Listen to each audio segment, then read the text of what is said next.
मंत्री हैं कैबिनेट के, बिहार से आते हैं। और गिरिराज सिंह जी नमस्कार, टाइम्स नाउ नवभारत पर आपका स्वागत है। गिरिराज सिंह जी, मैं आपसे पूछना चाहती हूं, ये पलटू राम की राजनीति कही जा रही है, कभी हां कभी ना, कभी नीतीश भाई आपके साथ होते हैं, कभी वापस तेजस्वी जी के पास चले जाते हैं।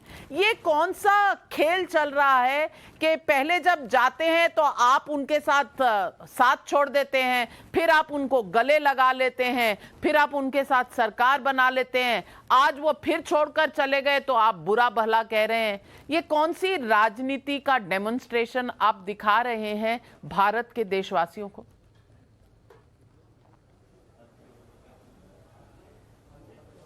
नाविका जी, आप बरसों से एक सफल पत्रकारिता के क्षेत्र में काम कर रही हैं।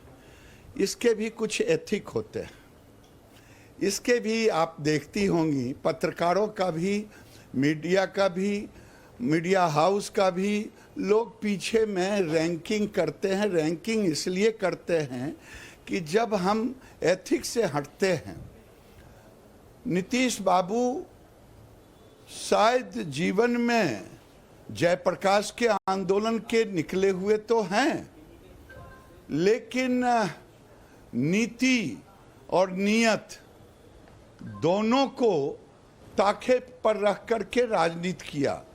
मुझे ध्यान में है कि मैं उनके साथ यहाँ मंत्री था बिहार में, और 2010 में उन्होंने नरेंद्र मोदी जी का डिनर कैंसिल किया और क्या कहा कि हम मुकदमा करेंगे क्योंकि उनका फोटो हो गया है।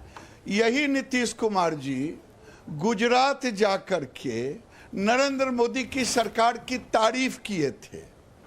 अब फिर मैं, और उन्होंने कहा कि ये मुझसे तो भूल हो गई, मैं समझ नहीं पाया। उस समय भी मैंने कहा था, कुछ एक कहानी सुनाया था, जो आपके पास कहानी सुनने का समय नहीं होगा लेकिन राजनीतिक तथ्य है। अटल बिहारी वाजपेयी जी जब एनडीए की सरकार नहीं, जनता पार्टी की सरकार गिरी थी, उस समय हम पर आरोप लगा दोहरी सदस्यता का।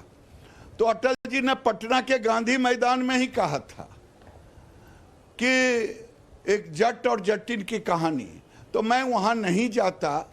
आज मैं कह रहा हूं कि ये कह रहे हैं मेरे सांसदों की खरीद बिक्री हो, मेरे विधायकों की, और फिर ये भी कहते हैं कि मेरे विधायक तो बिकने वाले नहीं हैं।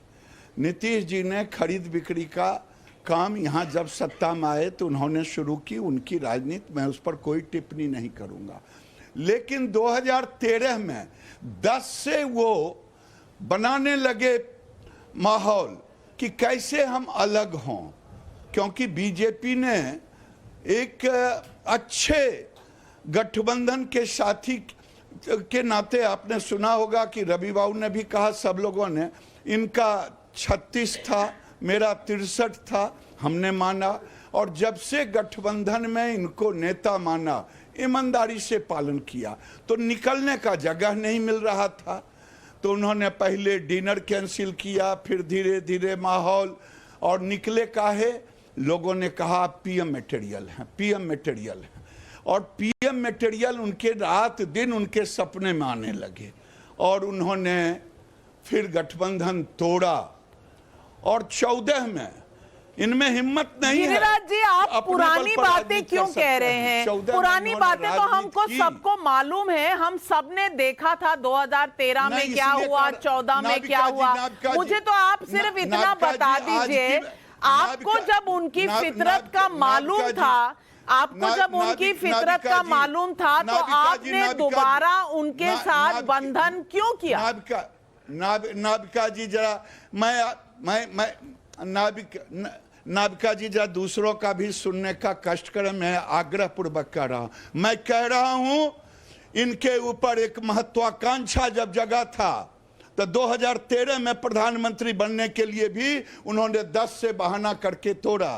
फिर उन्होंने जो हुआ 17 में आकर के, और अकेले चुनाव लड़ने की ताकत नहीं हुई। 2014 में लड़े 2 हुआ और 17 में फिर आए। फिर इस बार इनको लगा कि अब नहीं तो कभी नहीं, 2024 में हम प्रधानमंत्री के दावेदार होंगे। फिर उन्होंने आरसीपी का मामला उठाया।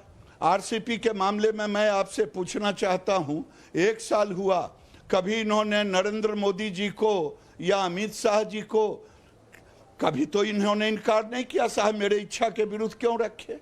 इनके इच्छा के विरुद्ध गठबंधन में एक निर्णय नहीं हुआ। दूसरी बात, तोड़ने की बात, ये एक बहाना है। मैं पुरानी बात इसीलिए कह रहा था, इनके महत्वाकांक्षा में प्रधानमंत्री बनने की महत्वाकांक्षा इतना प्रबल है कि इनकी नीति और नीयत और नीतीश कुमार का 100 तीनों उसमें खत्म हो गया और उन्होंने अपनी सारी मर्यादा को, जो इनके भतीजा ने नाम दिया था पलटू राम, वो फिर पलट गए।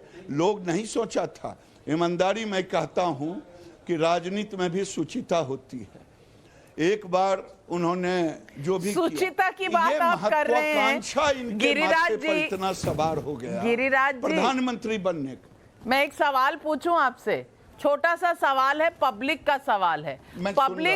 पब्लिक पूछ रही है कि आपको उनकी नीति नियति दोनों पता थी, फिर भी आपने उनके साथ भरोसा करके सरकार बनाई। उनके नंबर कम थे, आपने उनको मुख्यमंत्री बनाया। क्या आपको तब अंदेशा नहीं था? और कल अब वो तीसरी बार शपथ लेंगे 4 बजे कल शाम को, तो बीजेपी क्या करेगी?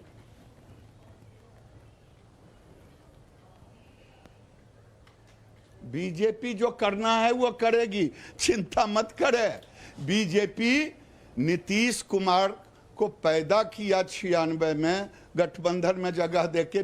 नीतीश जी से बीजेपी पैदा नहीं हुआ है। अब बीजेपी आज राजनीति अपने नीतियों के आधार पे कर रहा है और हम अपने नीतियों के आधार पर करेंगे।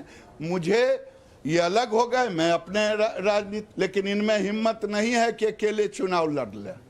ये एक बार 2014 में केवल अकेले चुनाव लड़े और लड़े तो अपना औकात एहसास हो गया। तो ये जब भी होगा तभी दूसरी बार, एक बार लड़े आरजेडी के साथ और सब दिन लड़े बीजेपी के साथ। इसलिए हमको तो जो करना है हम करेंगे ही, और हम अपनी बात जनता के बीच ले भी जाएंगे और जनता के सवालों का जवाब भी देंगे।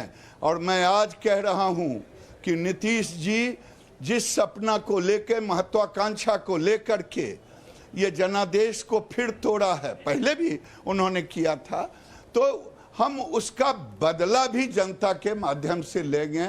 ये भरोसा मैं आपको दिला रहा हूं। तो ये बदला जल्दी लेंगे या 2024 तक ये मुलतवी कर देंगे आप, गिरिराज जी? और लोग पूछ रहे हैं कि कल तो वो मुख्यमंत्री अगर बन गए, ये कोनो गुंडागर्दी है?